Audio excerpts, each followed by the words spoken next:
जब त्रिभुज की दो भुजाएं बराबर यानी कि उसका नाम होता है समद्विबाहु त्रिभुज। जब त्रिभुज की तीनों भुजाएं बराबर समबाहु त्रिभुज। जब त्रिभुज की तीनों भुजाएं असमान हो तो हम उसे विषमबाहु त्रिभुज कहते हैं। यहाँ पर हमें चित्र बना के बताना होगा समद्विबाहु त्रिभुज कौन सा है, समबाहु त्रिभुज कौन सा है और अगला है विषमबाहु त्रिभुज कौन सा है। तो हम पहले एक समद्विबाहु त्रिभुज की रचना करते हैं। समद्विबाहु त्रिभुज की रचना करते समय आपको दिखाई दे रहा होगा, यहाँ से एक प्रकार का हमें त्रिभुज बनाना है जिसकी दो भुजाएं बराबर हों। तो क्योंकि इसी त्रिभुज की सहायता से हम एक समद्विबाहु त्रिभुज बना सकते हैं, क्योंकि यहाँ पर ये बिंदु 3 और यहाँ पर ये बिंदु 3 आ रहा है, इसका मतलब इसकी लंबाई और इसकी लंबाई 3 सेंटीमीटर होगी।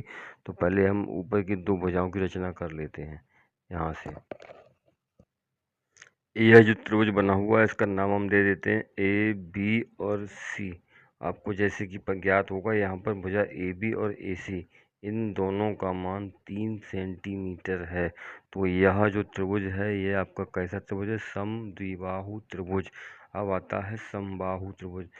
समबाहु त्रिभुज में हमें क्या करना है, सभी भुजाएं बराबर हों, यानी कि हम 4-4 सेंटीमीटर भुजा का एक त्रिभुज ले लेते हैं और उस त्रिभुज की यानी कि सभी मतलब तीनों ही भुजाएं बराबर होती हैं, तो उस त्रिभुज का नाम समबाहु त्रिभुज कहलाएगा।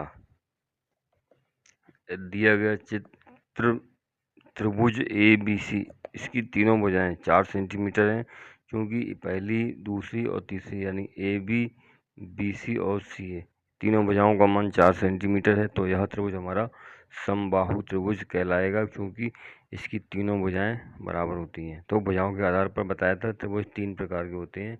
अब एक त्रिभुज है विषमबाहु त्रिभुज। इसमें क्या होता है, इन तीनों भुजाओं की लंबाइयाँ अलग अलग होती हैं। तो हम पहले इस त्रिभुज को भी देख लेते हैं। चित्र में जो आपको त्रिभुज दिखाई दे रहा है इसकी 3 भुजाएं हैं। भुजा का नाम पी क्यू आर, क्योंकि आप अलग अलग तीनों भुजाओं का नाम बता सकते हैं, पी क्यू, क्यू आर और पी आर। इनका मान 3 सेंटीमीटर, 4 सेंटीमीटर और 5 सेंटीमीटर है। तो यह दिया गया त्रिभुज जो है आपका विषमबाहु त्रिभुज कहलाएगा। आइसोस्केल, इक्विलैटरल और स्केलेन ट्रायंगल। तो ये 3 प्रकार के हमारे त्रिभुज हो गए। इसी प्रकार अब हम देखते हैं त्रिभुज के कोणों के आधार पर।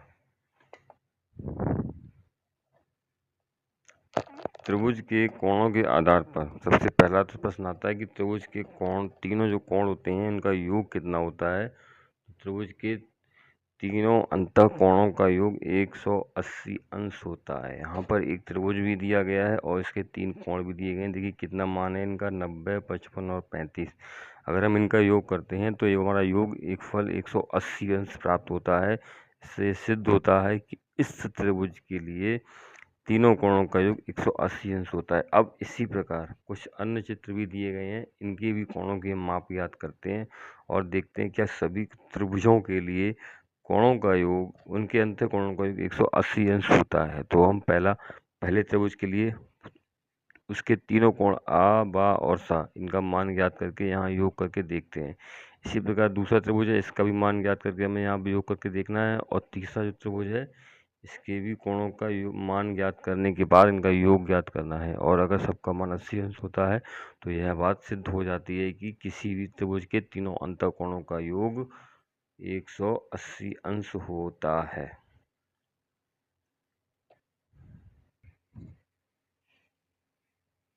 इस तरह से हम ये 5 प्रोटेक्टर बोला जाता है, इसकी सहायता से हम कोण ज्ञात करते हैं। और इस त्रिभुज में सभी कोणों के मान 60, इसका भी मान 60 अंश और इसका भी मान 60 अंश। तो कोण आ 60 अंश, कोण बा 60 अंश और कोण सा, यह भी आपका मान 60 अंश है। और इसका योगफल आपको कितना ज्ञात हो रहा है, 180 अंश। अब हम तीसरे त्रिभुज की ओर चलते हैं। इसमें ज्ञात होना चाहिए इस त्रिभुज का यह कोण जो है यह 90 अंश का है। दूसरा कोण यह आपका 30 अंश का है, कोण सा, और यह कोण 60 अंश का है। अब तीनों का योगफल ज्ञात करते हैं। कोण आ 60 अंश, कोण बा 90 अंश और कोण सा, इसका मान आपका 30 अंश आ रहा है। और हमने तीनों का योगफल ज्ञात किया तो कोणों का मान 180 अंश ज्ञात हो गया। अब ये अंतिम कोण है, यहाँ पर भी हमें आपको देखना है। तो हमारा जो पहला कोण है इसका मान 120 अंश, दूसरे कोण का मान 20 अंश और तीसरे कोण का मान 40 अंश। तो यहाँ पर लिख दीजिए कोण आ 40 अंश, कोण बा 120 अंश और कोण सा 20 अंश। आपने योगफल ज्ञात किया, इसका भी मान निकल के आया 180 अंश। तो यहाँ पर हमारा सिद्ध हो जाता है कि त्रिभुज के तीनों अंतःकोणों का योगफल 180 अंश होता है। तो इससे पूर्व हमने आपको बताया था कि भुजाओं के आधार पर त्रिभुज 3 प्रकार के होते हैं। कौन कौन से? समद्विबाहु त्रिभुज, समबाहु त्रिभुज और विषमबाहु त्रिभुज।